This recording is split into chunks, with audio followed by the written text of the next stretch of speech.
Avant d'implanter son projet d'agriculture urbaine, il paraît indispensable de réaliser un diagnostic local. En effet, celui-ci répond à 4 objectifs majeurs.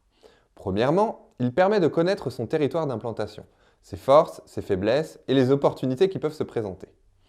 Il permet ensuite de connaître son public, ses attentes et ses besoins. C'est un bon moyen de prendre la température pour savoir si une implantation est pertinente. En troisième lieu, il est utile pour instaurer un dialogue entre les acteurs, notamment pour identifier les futurs partenaires. Enfin, il facilite la prise de décision sur les futures actions à mettre en œuvre, où s'implanter, quelles techniques d'agriculture, etc.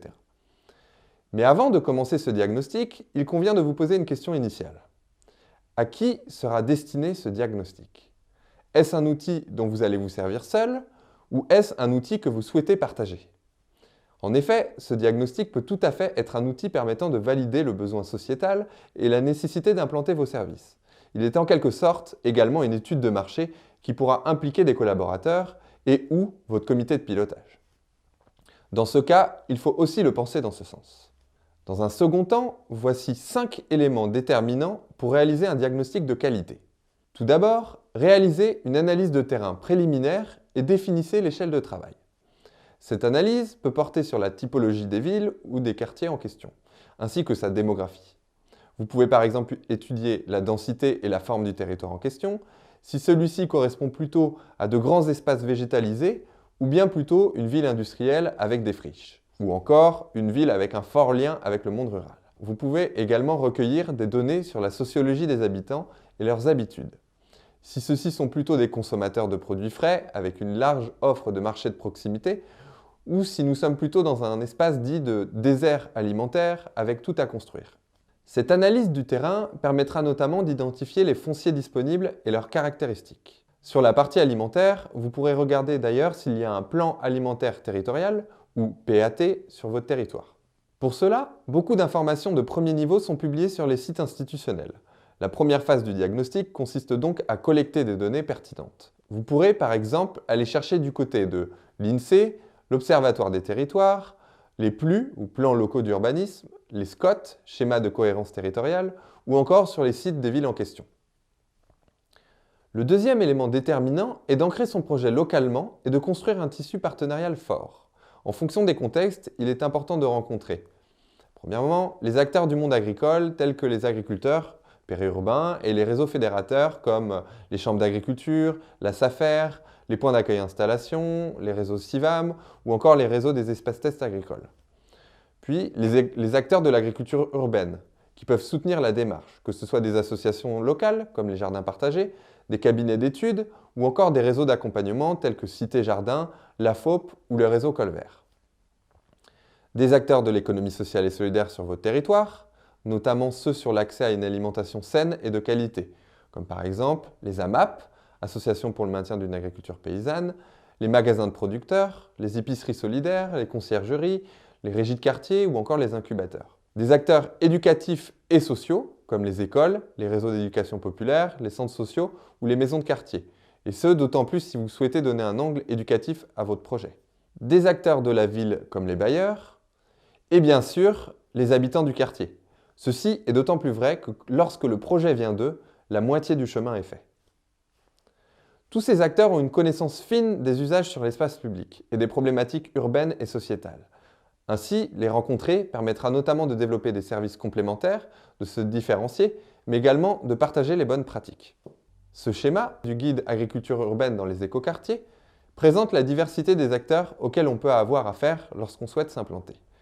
Une des compétences clés à acquérir pour le porteur de projet est sa capacité à dialoguer avec des interlocuteurs très différents. Ce second schéma reflète quant à lui les acteurs à solliciter selon les fonctions principales que l'on souhaite donner à son projet d'agriculture urbaine. Enfin, ce schéma, que l'on peut retrouver dans le guide de l'ANRU, l'agriculture urbaine dans les quartiers, illustre bien le nombre possible d'acteurs à mobiliser selon les étapes et les phases de votre projet d'agriculture urbaine. Il est également pertinent de rencontrer les décideurs publics et privés. Vous pouvez par exemple rencontrer des élus de la ville, du département ou encore de la région, et ainsi bénéficier d'un soutien politique. Vous pouvez par ailleurs rencontrer les différents services de la ville ou de la métropole, que ce soit les techniciens en agriculture, du service développement économique, de l'économie sociale et solidaire, de l'économie circulaire, des espaces verts ou encore des départements santé et éducation. Le choix est très large. Choisissez le bon moment pour les solliciter, par exemple pendant l'été où l'agenda est souvent moins dense. Et en ce qui concerne les décideurs privés, il peut être intéressant de rencontrer des entreprises locales, que ce soit pour un simple soutien, de futures prestations ou encore du mécénat. Ensuite, faites un état des lieux des ressources internes et externes dont vous aurez besoin, à savoir votre équipe de travail, de potentiels bénévoles ou un comité de pilotage. Les projets d'AU professionnels nécessitent des compétences complémentaires qui sont difficiles à acquérir pour une seule personne. Compétences en gestion de projet, compétences techniques telles que le maraîchage, compétences en animation, etc. Il est donc important de savoir bien s'entourer et de ne pas avancer seul. À ce titre, vous pourrez par exemple constituer un comité de pilotage qui se réunira 2 à 5 fois par an et que vous solliciterez pour des questions précises. Il pourra être potentiellement constitué d'une diversité d'acteurs tels que des élus, des chercheurs, des acteurs de l'ESS, des habitants, etc. Un comité de pilotage sera ainsi moins formel qu'un conseil d'administration et demandera moins d'engagement aux personnes impliquées, tout en vous soutenant dans les choix stratégiques et les prises de décision. Enfin, donnez un angle à votre projet, qu'il soit majoritairement éducatif, culturel, à vocation d'insertion ou centré sur la production. Il faut garder en tête le fait qu'un projet d'agriculture urbaine est multiserviciel et donc en contact avec de nombreux acteurs. Cependant, selon le diagnostic et les valeurs prônées par les membres fondateurs, il convient de donner un angle précis à votre projet, spécifiquement en phase d'émergence, afin de ne pas s'éparpiller.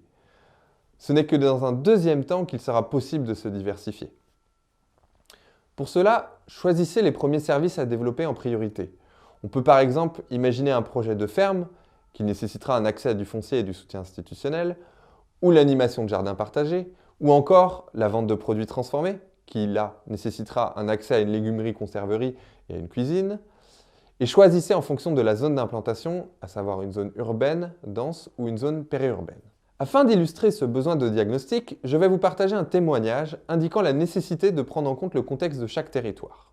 Avec le réseau Colvert, nous avons voulu dupliquer à Rennes un projet de ferme urbaine en insertion que nous avions accompagné à Valenciennes. Nous avons donc regardé quelle zone était la plus propice pour monter une ferme, notamment d'un point de vue agronomique en fonction de la qualité des sols.